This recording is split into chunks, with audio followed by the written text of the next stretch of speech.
Welcome back to the show. Well, throughout this week, Canadians have been experiencing wildfire smoke from coast to coast to coast. And at one point, Montreal and Toronto had some of the worst air quality in the entire world. Today may be up there as well. So this is becoming an increasingly familiar experience in what has been confirmed to be Canada's worst year ever for wildfires. But what impact does that wildfire exposure have on our health?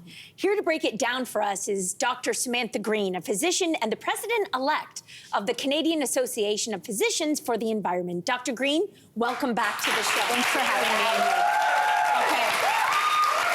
So what we're really talking about when we talk about the health impacts of the wildfire smoke is the impact of air pollution.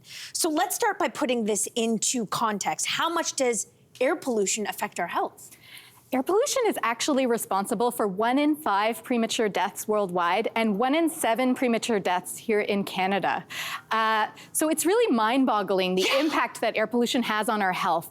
And a couple of years ago at CAPE, we did a review of all the academic literature on the health impacts of just traffic-related air pollution. And it really is just astonishing the impact that air pollution has on all parts of the body. You know, it of course impacts the lungs. It can lead to the development of asthma and worsening lung disease, worsening heart disease.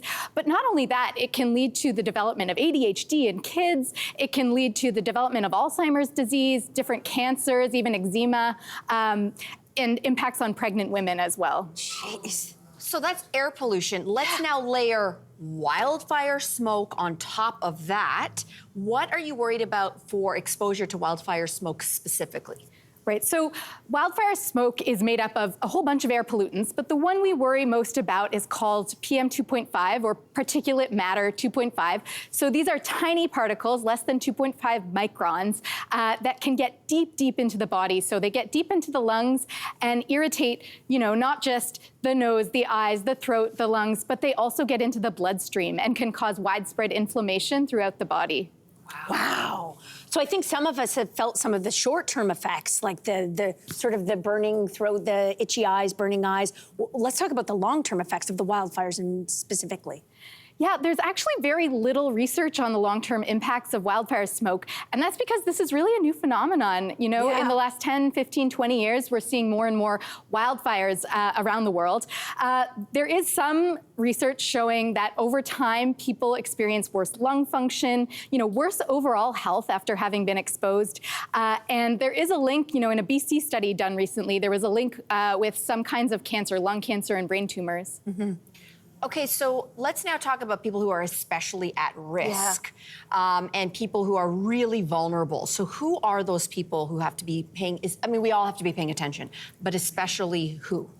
Yeah, so people who have lung disease like asthma, people with heart disease are more at risk of exacerbation of those diseases. But also the very old and the very young are at risk. Young children breathe in more air per kilogram of body weight, and they also have developing lungs and developing brains, so they are more at risk.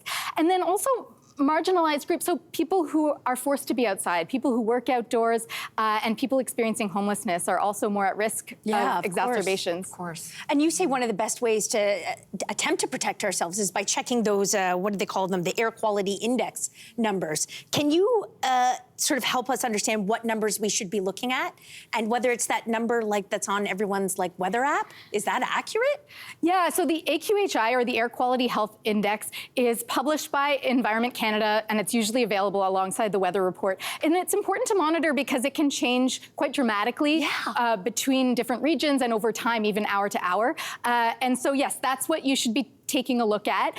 If you have one of those pre-existing conditions, then if the number is between 4 and 7, you should consider modifying your activities. And everyone really should think about, you know, not exerting themselves out of doors when the number is above 7. And above 10, everyone should stay inside. Really? Wow. So even above, so if it's between 7 and 9, stay inside.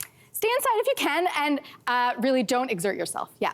Wow. Okay, let's talk about if we want to stay inside because that is where it's safer. How do we even make the air inside healthier and safer? Right, so leave the windows closed, don't use the vents. If you have central air, turn that on or turn on your furnace fan. And unfortunately, window air conditioners don't filter the air, so you can't use, if you're using a window air conditioner, you're bringing in outdoor air, so that won't protect you. Oof. Yeah. Oof. We tiptoed around this earlier. You know, it hasn't been studied because it's only been happening in the last 10 or 15 years, and that's most likely not a coincidence.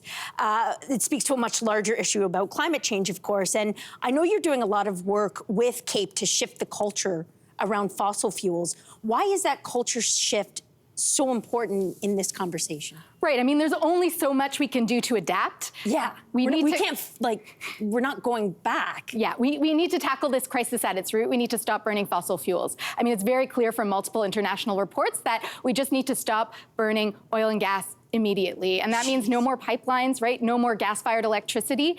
And so at CAPE, what we're doing is trying to really shift the culture. So we have launched a fossil fuel ad ban campaign, stopfossilfuelads.ca. And what we're telling the government is they need to stop allowing fossil fuel companies to advertise their products because fossil fuels actually kill more people than tobacco. And we've made that shift in culture through things like ad bans with cigarettes. This is so eye-opening and so timely. I think scratching the surface we're here, just scratching the surface. Dr. Green, thank you for all the work you do and for Thank talking you. to us. Thank you. Wow. All right, we are going to take a quick break. Please stay safe out there. We'll be back after this.